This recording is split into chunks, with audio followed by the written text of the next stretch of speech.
Okay, hi everyone. Thanks for joining in on this super special interview today with OBGYN Dr. Tosha Rogers. I'm Jessica, co-founder of Leah Moon, and I must say that living 36 years in a female body, I'm still constantly learning new things about it every day.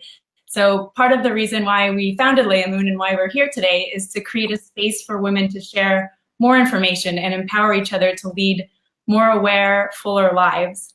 So today I'm here to pick the brain of Dr. Tosha Truth Rogers with you. Dr. Rogers is an OBGYN and founder of Atlanta Premier OBGYN Associates. Her private practice is based in Atlanta, Georgia, and she too is committed to advocating for women's health within her own community and far beyond as both a writer, speaker, and special guest on several TV programs, and now she's here with us today. So Dr. Tosha, thanks for joining us. We really appreciate it. Oh, no, it is my pleasure. I'm so excited to be here. Thank you. And so just to jump right in, can you tell us more about your own story, where you're from, and what led you to become an OBGYN and open your own women's health boutique? Okay. I'm originally from Philadelphia, Pennsylvania. I was completely educated in Philadelphia. Obviously, as a child, I went to Drexel for undergrad. I went to PCOM for med school. And then ultimately, I did my residency in Philadelphia as well. So essentially, when I initially started medical school, I wanted to be a cardiologist, strangely enough. And this is the last thing I wanted to do. It was really a calling. And I'll say that because when I did my rotation, we all have to do rotations. When I did my rotation, I said to the head resident, I'm like, yeah, I don't want to do this. And in keeping with my personality, I said, I don't want to do this. So tell me what I need to do to pass, because I'm sure you don't want to spend your time teaching somebody who doesn't really want to do this. And she's like, you're absolutely correct. But what you do need to do is deliver a baby, and one is ready to be delivered now. So let's go. So I went into the room, and it completely changed my life. And I don't mean to sound corny, but it really, really did. And it's like the energy when a baby is coming into the world, the energy in the room changes. Something changes. It's almost unspeakable, and you can't understand it. And from that second on, it had me. It was like I was there at 6 o'clock in the morning. I wouldn't leave until 11 p.m. And, for it to be the last thing I thought that I would ever do, it just completely captivated me. And I've been completely captivated from that day. Wow. So, yeah. So, moving with that, I trained again in Philadelphia, where I was just enough Philadelphia. I love my city. I love it. I love it. I love it. But there's a big world out there, and I did not want to just limit myself to Philadelphia. So essentially, I moved to North Carolina, and I worked for a while, and that was very, very interesting. I wasn't a fan so much, not very progressive, very 1960s with their care and how they thought about women's health, and that kind of didn't jive so much with me. So I moved to Atlanta, and after working in a couple of practices here in Atlanta that just were very factory-like, very in and out, 50 patients a day, get the pap done. We don't care who sees the patient. Let the nurse practitioner see him. Let the midwife see him. Who cares? They'll be fine. Oh, they're bleeding. Who has time to patch them up? And I'm just like, wait a minute. Like, this is not a third world country. What are we doing? And so I branched off from there, and I decided to start Atlanta Premier OBGYN. And the principles of the practice are very, very different than most practices, in that the biggest thing for me is that I listen to my patients. Patients will generally tell you what's wrong with them. You just have to take the time to listen. They don't know what it is, but they can verbalize so that you can figure out what it is. So we give them kind care. We give them good care. We listen to them, and we're respectful of them. We ask for that same thing back from our patients, and we don't have any issues, but that is something that I am big on my practice providing. And my patients are very clear. And if they're not getting what they want, they let me know, and we change things immediately. I'm very well aware of the fact that as women, we're not all the same. And you have some women who are great with Western medicine, give them as many prescriptions as you can, and they're happy. And then you have other women who are like, it has to be a better way. I don't want to take a bunch of medicine. I don't want to do this. I don't want to do, the traditional way. I know there are other ways, and, I don't want to keep coming back 100 times. What can you do to fix me? And I realized that that is not just a straightforward thing. You know, sometimes you may have to go more holistic. You may have to do some Chinese medicine. You may have to do some herbal medicine. And then there are times where Western medicine is the only fix. And so with integrating all of those things into the practice, I've found that I've gotten the best results for my patients, and my patients are happier.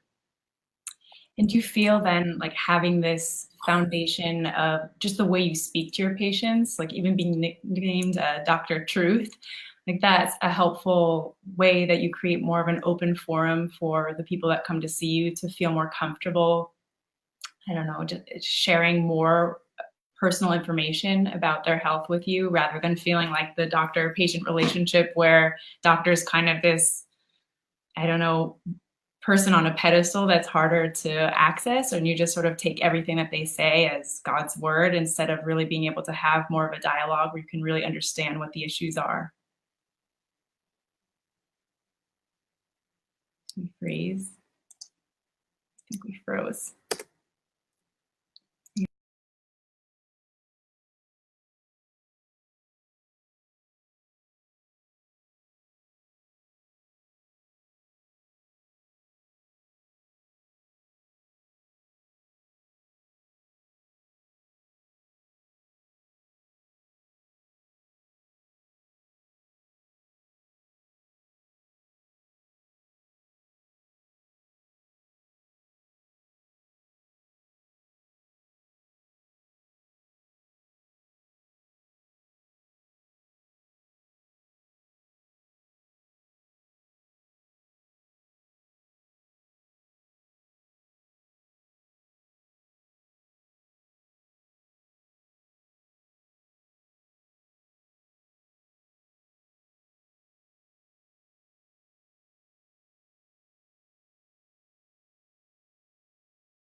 Back. Maybe she's going back. Okay, got you back.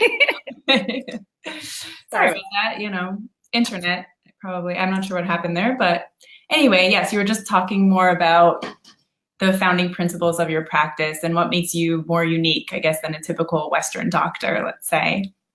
And I guess I'm curious where you got this nickname, or it's not even a nickname, addition to your name, a new middle name for Truth, or maybe that is your middle name. Well, you know, no, it isn't a middle name.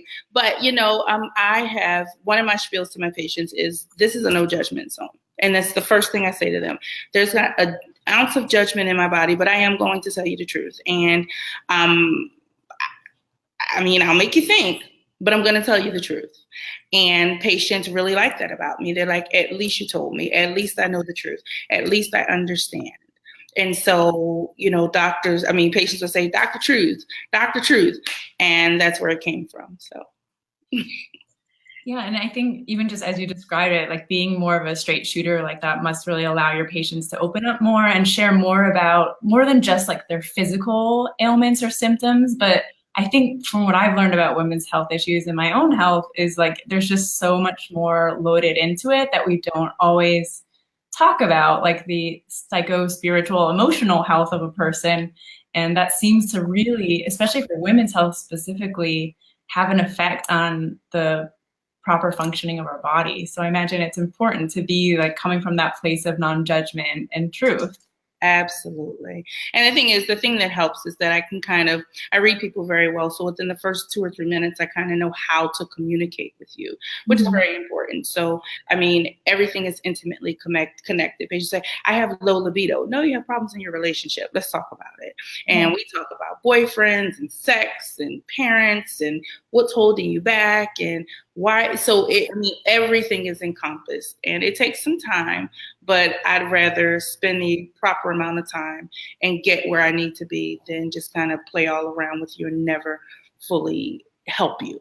Yeah, that makes so much sense. And so in helping women, what issues come up most frequently that you feel most called to address and make more people aware of, just from all the wide spectrum of people that you see, and probably wide spectrum of issues that are like more interpersonal ones and physical ones, you feel are like most needed to be spoken about more? Across the board. What I notice with women is they are afraid to rock the boat in relationships, even in marriages. And in conversing, one of my questions is, are you sexually active?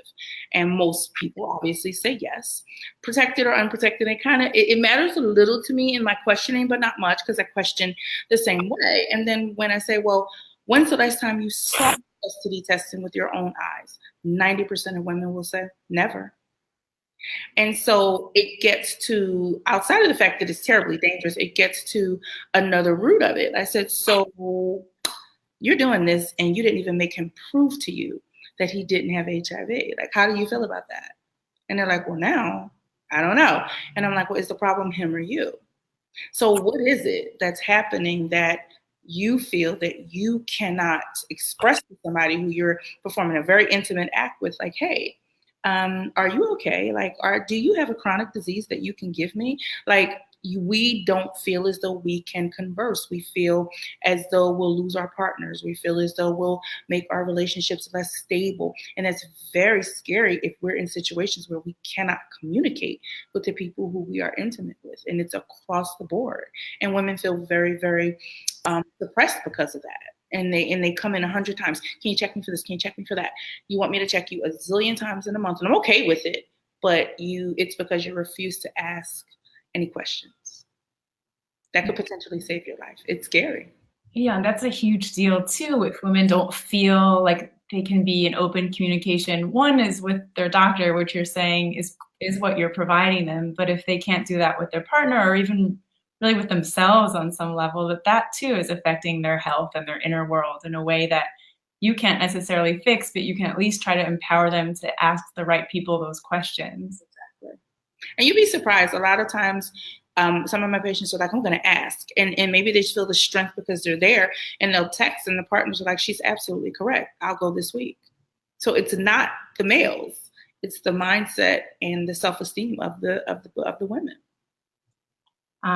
So like, yeah, a lot of your videos, you do speak about your goal to educate women about, about safe sex and getting tested, even if you're in a super committed monogamous relationship, that you still both, are responsible for your own health and in checking up on each other and on yourself.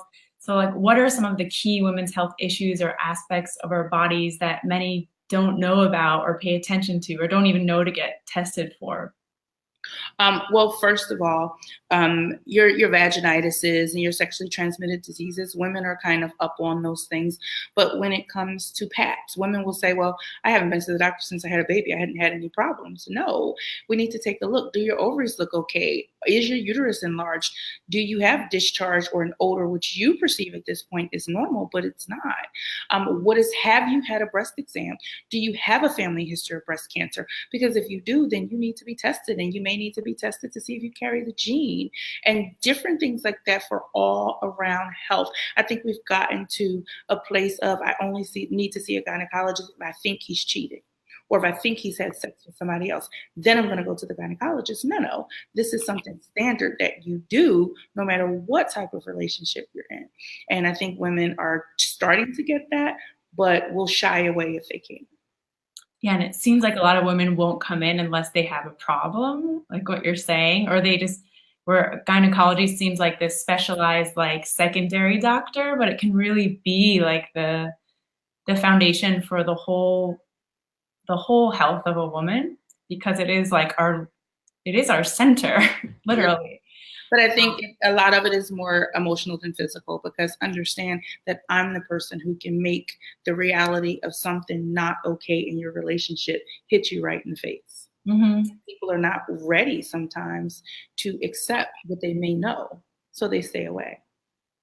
Yeah, and we do get signals every month, or that is if we have a regular menstrual cycle, let's say, like we have a period every month. So many adult women still don't seem to know what is happening or why that happens and what it means, where their uterus even is and how to take care of themselves. So even that, just like lack of understanding of what is normal, let's say, or what's normal for you personally. And so I always wonder, why, I don't know, why do you think that is? Or what do you think about that some women don't really even know? I think a lot of it is how you were raised and how you were trained. And some mothers are just like, it's fine. It doesn't matter as long as you're not having a problem. You don't bother it. You don't touch it. You don't need to deal with it at all. And I think a lot of women grow up with the not in an open home, so they don't talk about it much. And if you don't trust your mom, it does not have a relationship with you, or whoever you grew up with doesn't have a relationship that's open enough with you for you to say, hey, I have a bump here, or I have an odor, or something is in my panties, then you're going to be terribly uncomfortable saying it to a stranger. And so those are the women who completely stay away and they shy away because they are not receptive to learning, because they've never learned.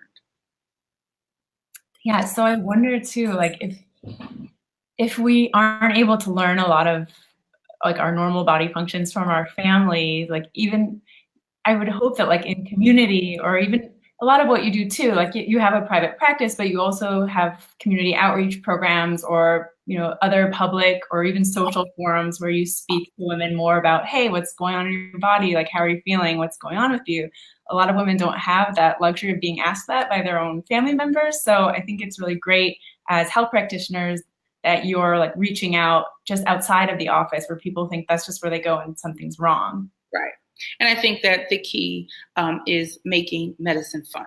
Mm-hmm. Making people not so afraid of it. I mean, making people not feel like, oh my God, I'm going to get an awful diagnosis, some awful news. And some people really feel like that, and they'll tell me.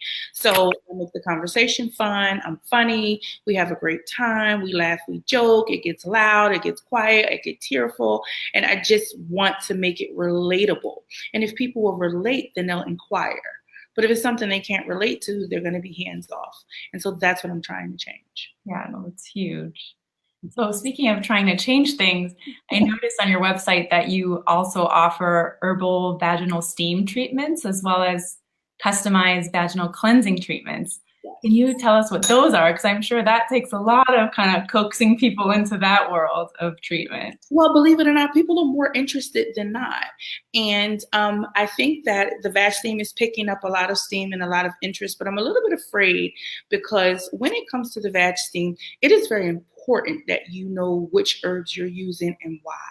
You have people that'll grab 3 or 4 herbs and they're packing them together and they're selling them to say, hey, here's your V-Steamy on the go. Mm-hmm.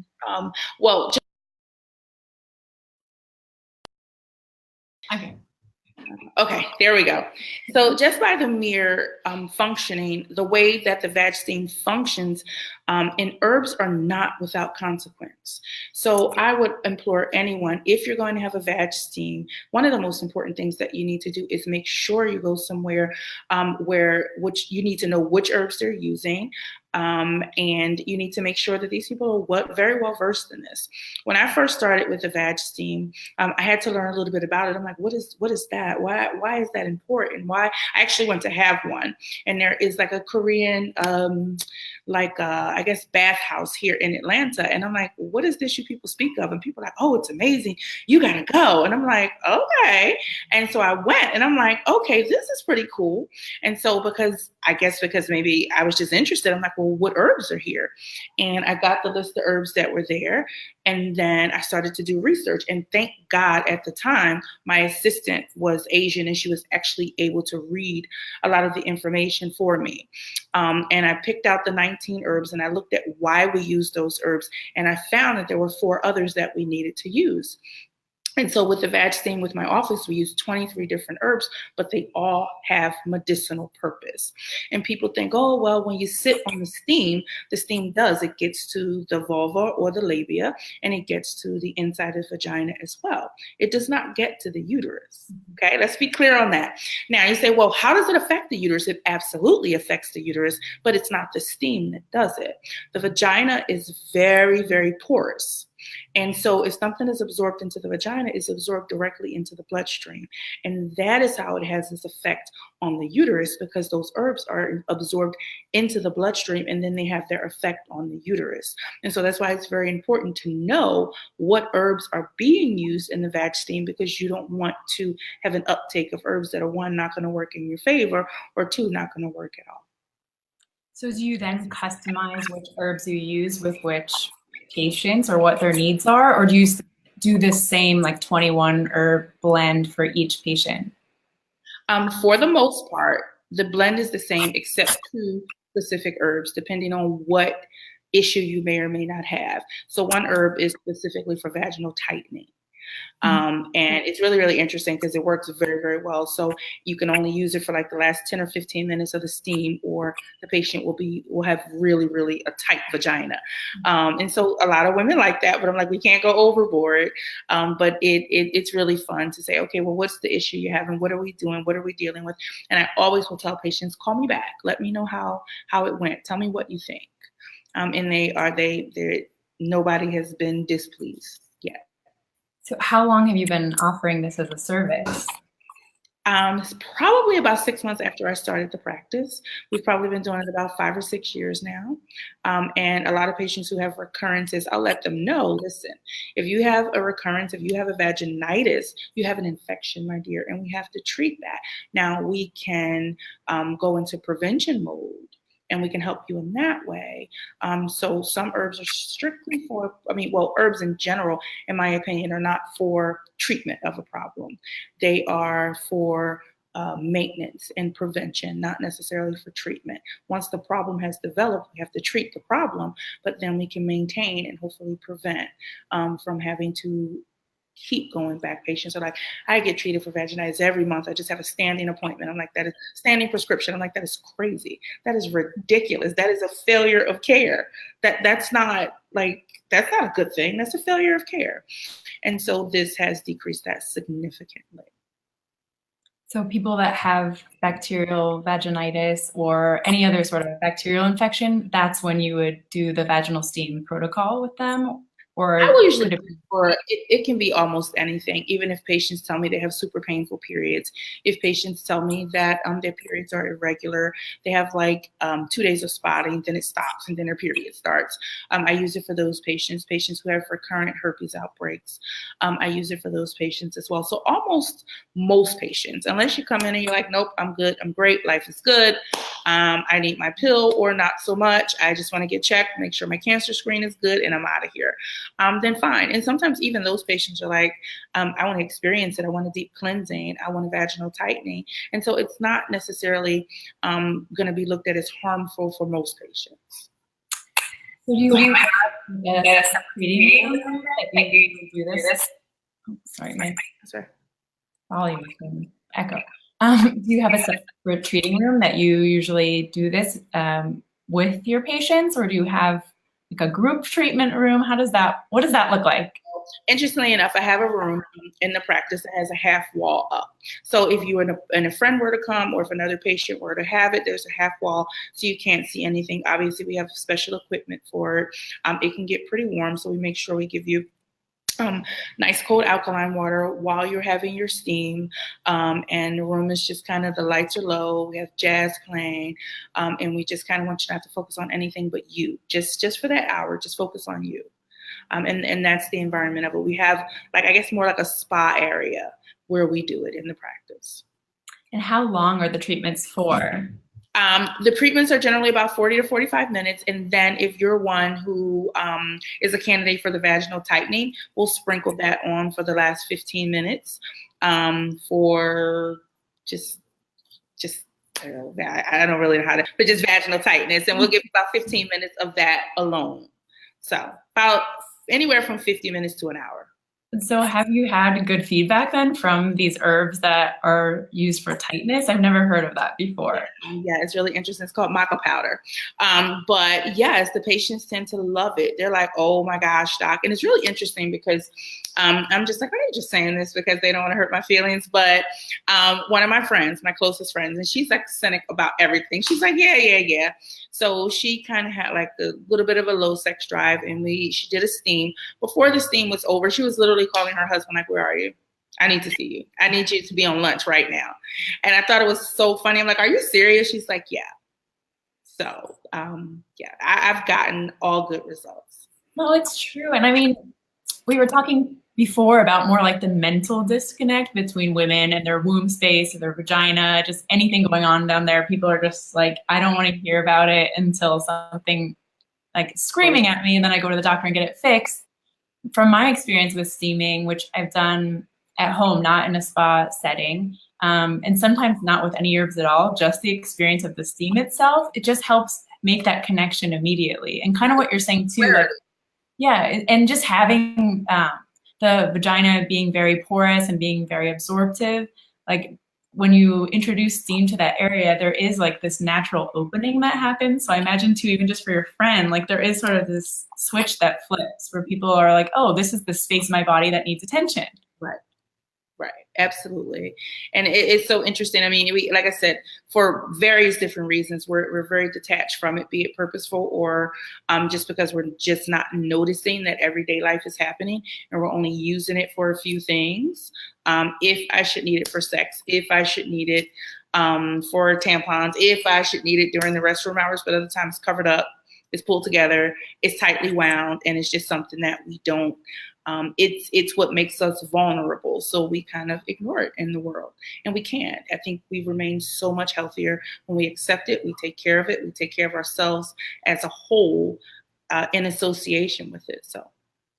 And you were saying too that the steam, it's up for debate whether or not it enters the uterus. And you're saying, no, it does not. But what happens is the medicinal properties of the herbs enter the bloodstream through the vagina. And it's that medicine that, I mean, you're kind of intaking it in a more subtle way than, taking a heavy dose or, of an antibiotic, let's say, or something like that, it's still kind of like a softer, more gentle approach in terms of medicine, from what I understand. Exactly, and that's really it. In order for it to actually reach the uterus, it would have to be forced air to get into the uterus, and that doesn't happen. But actually, like I said, directly into the bloodstream is the best way. It's really interesting. In the 60s, what people would do in order not to fail the breathalyzer, they would dip like tampons in vodka and then insert the tampon. So they will be inebriated, but all of their testing will be negative.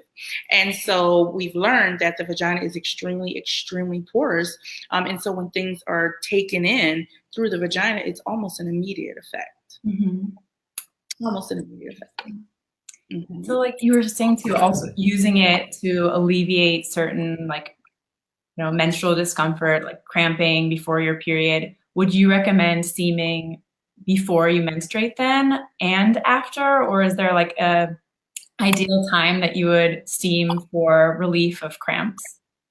The only time that I would say do not steam is during your actual cycle. Mm-hmm. That's the only time that I would say don't. But even before, leading up to, could be good, and as well as settling down with the uterus and even calming down, because you have to understand, even with the cervix opening a little bit, just like things are coming out, things can also go up. So we have mild vaginal infections that can irritate our cervix and irritate the lower part of our uterus. So I think it's absolutely a fine thing to do. Once a week is even fine, I believe.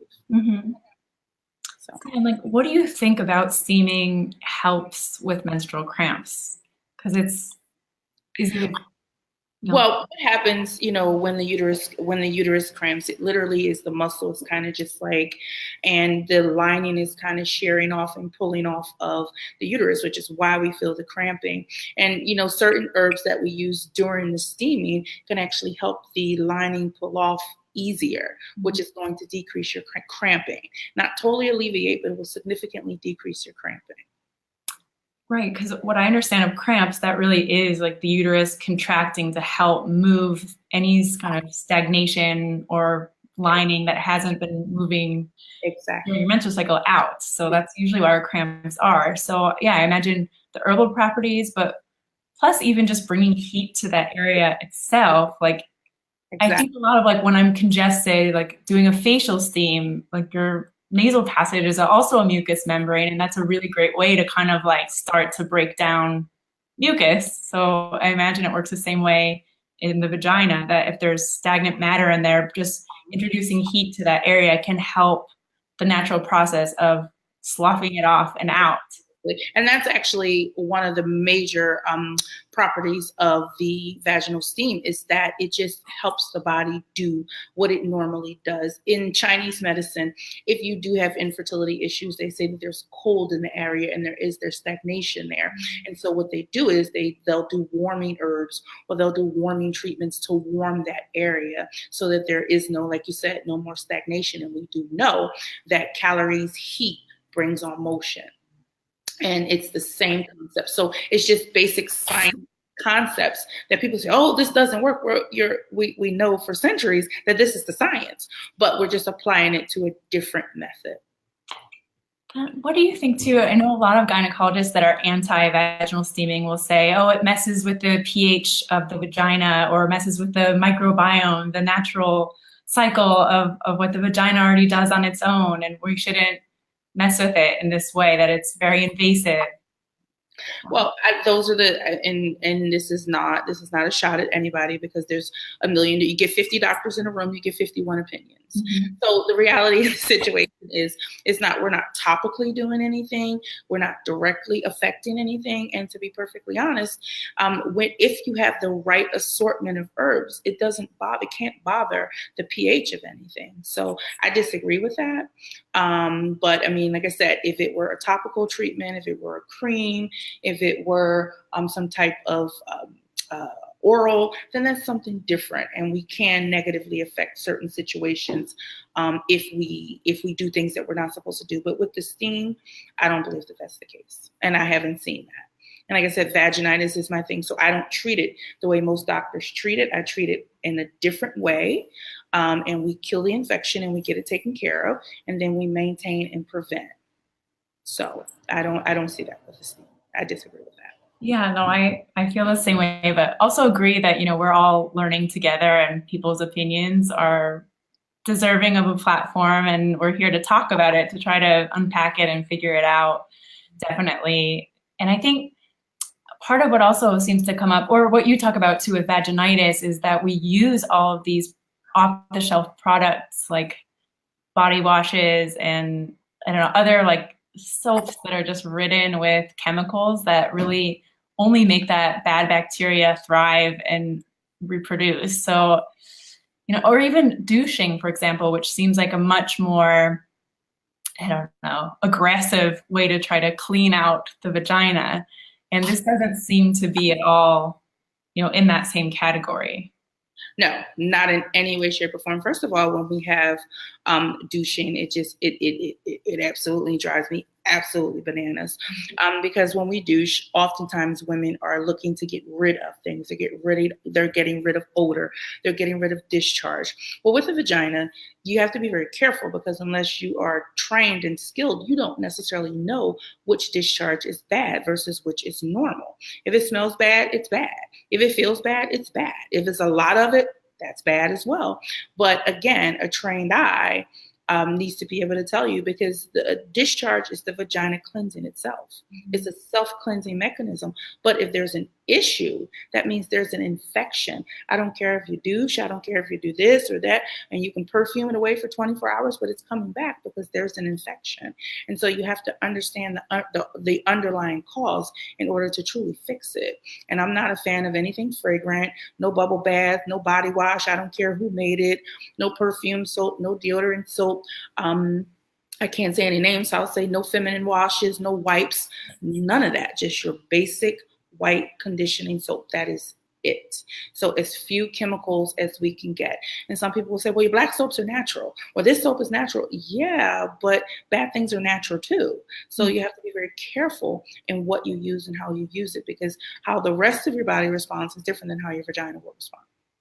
Yeah, no, that makes a lot of sense. And again, too, with introducing steam or some of these herbs that are literally coming straight off the plant to the steam bath, like that feels a little bit like something we can wrap our heads around versus going to Walgreens and seeing like all of these words that we can't even pronounce and putting those near one of our most like coveted parts of our body just seems like counterintuitive for sure. Very much. So I always give my patients, I'm like, if you have an eye infection, can you fix that over the counter at Target? No. If you have an ear infection, can you? No.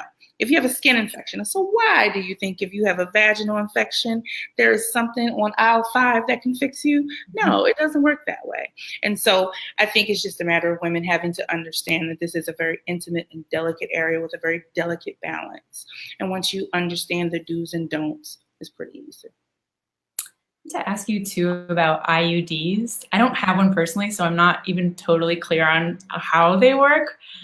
But I get a lot of questions about steaming and IUDs and if that's safe. And I know there's a lot of different kinds of IUDs, plastic versus copper or other metals. And if that could have an effect you can foresee with steaming that could be negative. Well, that's a great question. So when it comes to IUDs, actually, they're all plastic. And so essentially the copper one has some copper wires kind of infused into it, but they're all plastic.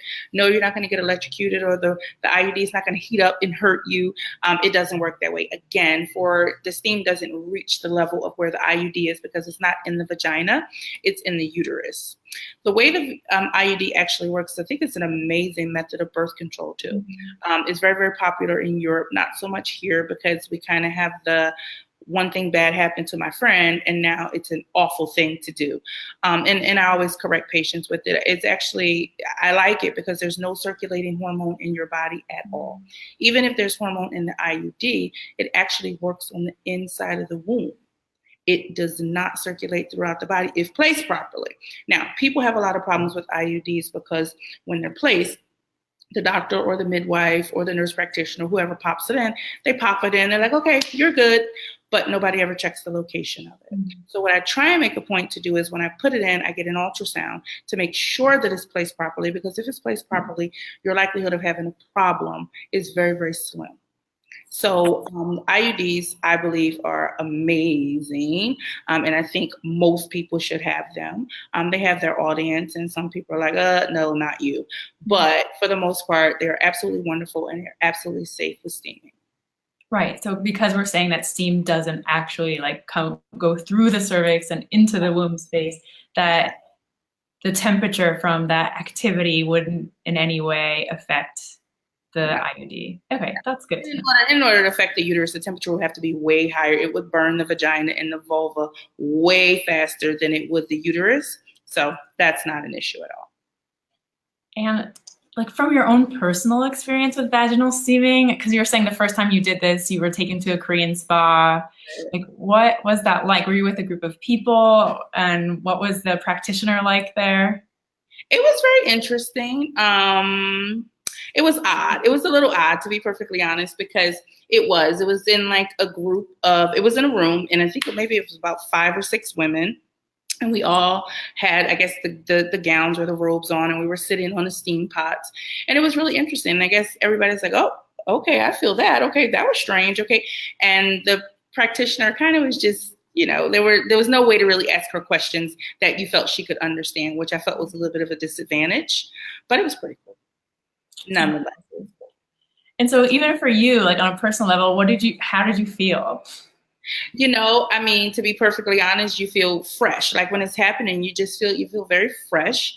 You feel rejuvenated. You interestingly enough, it's not just the physical feeling. You actually feel, you feel like in touch again. You feel like maybe this was something that you were kind of ignoring. Now you feel like, okay, this was awesome. And now I feel like I'm at my best and feel like I'm living at my, I guess, optimal being. I don't know, it's very difficult to explain, but you feel whole and you feel clean and you feel fresh and you feel revived. Yeah, and I think it's so great, like what you were saying, just finding this at a Korean spa, and from my research of how far it dates back in some of these ancient cultures, not even just in Korea, but other parts of Africa, of South America, and Mexico. It's very interesting, like as a tradition, so many different groups of women around the world have practiced this, some for postpartum, like some for very specific moments along the trajectory of womanhood, but I think it kind of foundationally is like what you're describing. It's just like, oh, I feel like fresh and rejuvenated and kind of back in my power, back connected to like what is one of the most powerful parts of my body that can, bring new life onto the planet. Like your first experience, as a student, just seeing that and knowing like, I want to be a part of that thing. It is really powerful. It's very interesting. So anyone who hasn't had it done, they should absolutely do it. Just as an experience thing, but it is a very empowering thing. Very, and you're right. From Mayan cultures, African cultures, Indian cultures, Asian cultures. It's a very common procedure that we just generally don't do here in our country or in this continent in general. But it's very well studied, and women all over the world definitely participate. And I think it's so great too that like you are technically a Western doctor, but you're very open to starting to kind of cross-pollinate with these more ancient, ritualistic, holistic health practices. I think that's really great because a lot of people might shy away from them because they seem like so alternative. But I think as medical practitioners, to be able to just have more of an open mind to these other ways of caring for ourselves is really important. And I think even what you were saying, like cultivating that awareness between a woman and that part of her body, I'm sure like from all the women that you've worked with over the course of your career, you realize like that foundational connection is really important. And steaming is such like a kind of a quick and easy conduit to like be like, hey, remember you have a vagina? Like this is what it feels like. Right. Absolutely. Absolutely. And it's important to people. And so if what's important to your patients is not important to you, then they won't respect you. And so part of being respectful of my patients is I need to know what I want to experience what you're curious about. I want to be able to talk to you and explain and have a conversation with and basically guide you in something that is either curious to you or important to you. Mm-hmm. And so you can't do that being closed-minded. So. Yeah, that was awesome. Well, thank you, Dr. Tosha. Those are all the questions I have, but yeah, I really appreciate your time and expertise and again, openness and realness about all of these things that we're constantly learning more about. I don't know how do people stay in touch with you? I found your YouTube channel, but I'm sure you have other. I do. I have a YouTube channel. You found that, and it's Real Deal with Dr. Tosha. And then I have a podcast that we do, and that's Dr. Tosha After Dark. My Instagram handle is Black Doc Ruth, and then my Twitter is Dr. Tosha. So you can join me on any of those. Send me messages. We definitely do reply, and would love to hear from you. Well, awesome. Thank you again. And yeah, we'll continue to stay in touch and do this work together. Awesome. We sure will. It was great talking to you. Nice to meet you. Have a good weekend. Bye. All right. are